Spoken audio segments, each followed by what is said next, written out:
Desde su existencia, el hombre ha tratado de adaptarse a su entorno. En su búsqueda de adaptación, ha intervenido y transformado aspectos de la naturaleza, garantizando así su supervivencia. Pero los efectos de estas intervenciones son ya evidentes. El cambio climático está sucediendo, que llegó para quedarse por muchos siglos. Estamos ante, digamos, la primera vez en la historia que los científicos le están diciendo a los dirigentes políticos, a la sociedad, ojo, aquí hay un problema grave, hay que actuar. El calentamiento global vino para quedarse y tenemos que prevenir ahora las consecuencias que de ello se deriven. El cambio climático es sin duda el mayor desafío que deberá afrontar la humanidad en este siglo. Es un desafío que puede traer consigo un retroceso en lo que conocemos como desarrollo humano, especialmente en las regiones más pobres y vulnerables. Por la acción humana, la temperatura del planeta Tierra está aumentando. Y se debe a la acción humana porque la quema de combustibles fósiles, es decir, de carbón, de petróleo, de gas natural, que necesitamos para energizar todos nuestros procesos económicos y nuestros automóviles y nuestras industrias, cuando sale por las chimeneas y por los exhaustos de los carros, ese gas se llama dióxido de carbono y ese gas asciende a la atmósfera. Cuando asciende a la atmósfera, entonces esos gases se encargan de atrapar calor en la atmósfera terrestre.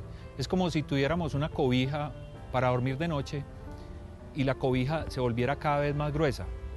Eso quiere decir que sentimos más calor por la noche. Eso es lo que le está pasando al planeta.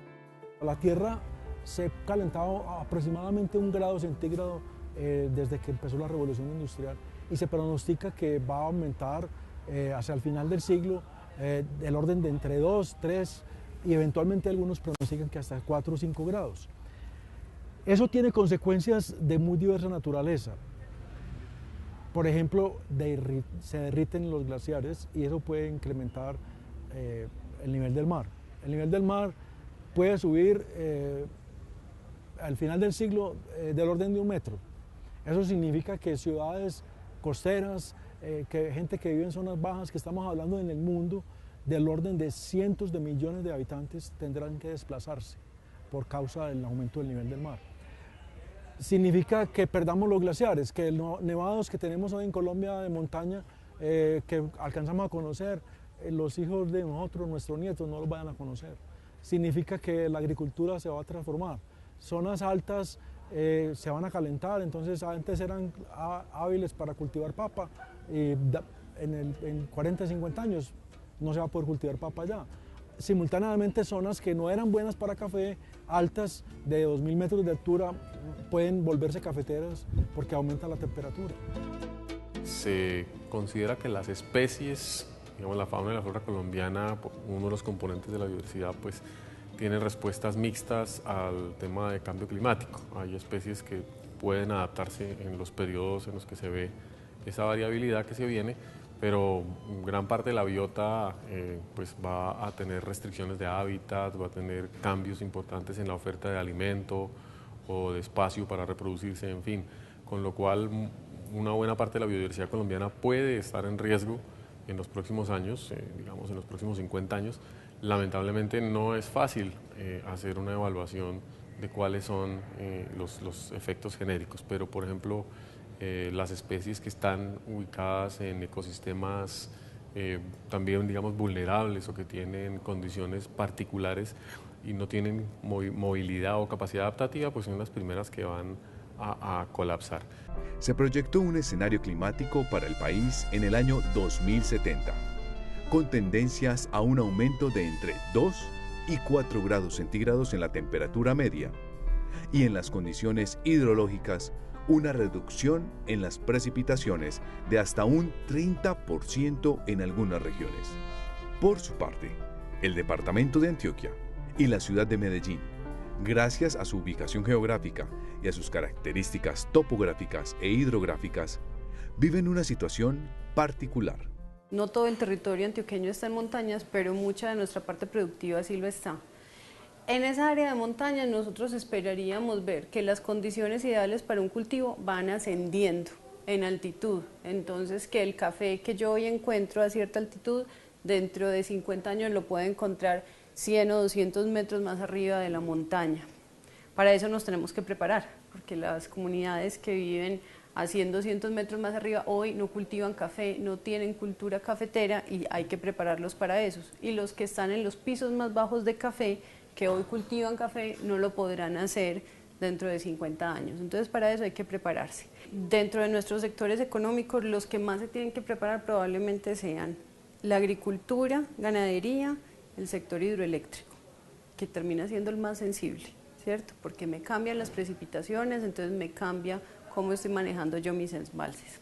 En la mitigación nosotros tenemos desde incluso el año 2011, hemos venido liderando desde la Secretaría de Medio Ambiente el Nodo Regional de Cambio Climático, que es un nodo que viene dirigido desde el Ministerio de Ambiente, donde confluyen las corporaciones autónomas regionales, el área metropolitana, nosotros e incluso últimamente el municipio de Envigado.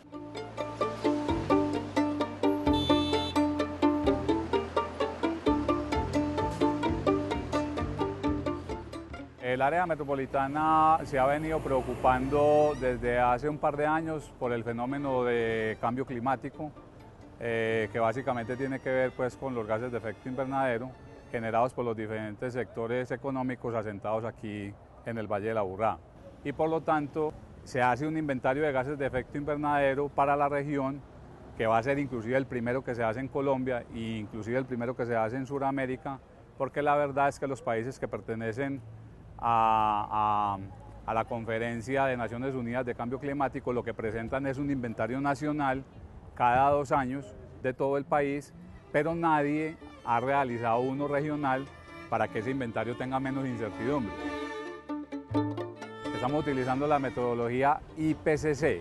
IPCC es el Panel Intergubernamental de Cambio Climático, por sus siglas en inglés.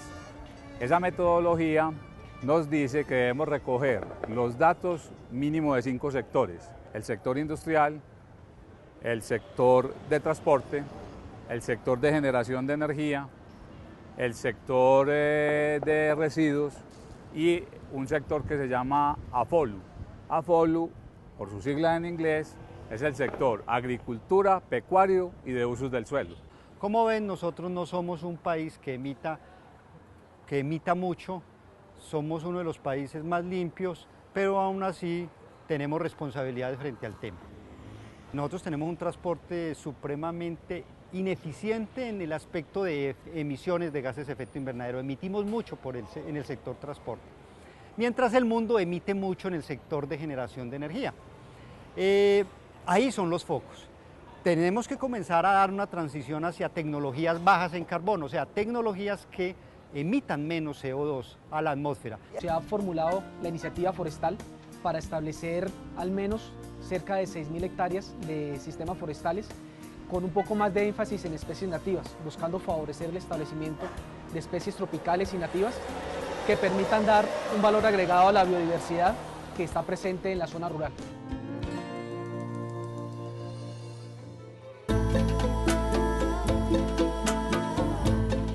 Los desplazados ambientales surgen debido a unas variaciones que hay en el clima, por el fenómeno que estamos llamando de cambio climático. Entonces estas variaciones del clima hacen que se presenten unos fenómenos naturales llamados desastres naturales, los cuales a través de la última década se han presentado con mayor intensidad y con mayor impacto, obligando a algunas poblaciones a salir de sus territorios debido a que ya no tienen garantías o porque perdieron la infraestructura que tenían en estos lugares. Existe otra categoría también de desplazados ambientales que serían aquellos que tienen que desplazarse por efectos del desarrollo, como serían por construcción de vías o por construcción de centrales hidroeléctricas. Esos también entran dentro de esta connotación. Nosotros como personas común y corriente, ¿qué hacer con respecto al problema del cambio climático y del calentamiento global? Pues todos tenemos que ser, primero, ambientalmente conscientes de que los recursos naturales no son infinitos. Segundo, que los estamos agotando a tasas muy rápidas. Tercera, que los estamos volviendo en muchos casos no renovables. Entonces, tenemos que empezar a actuar con una conciencia ambiental de conservación de los recursos naturales. Es decir, tenemos que pensar es que nuestros nietos nos prestan la tierra, no que nosotros las vamos a dejar a ellos. Chao.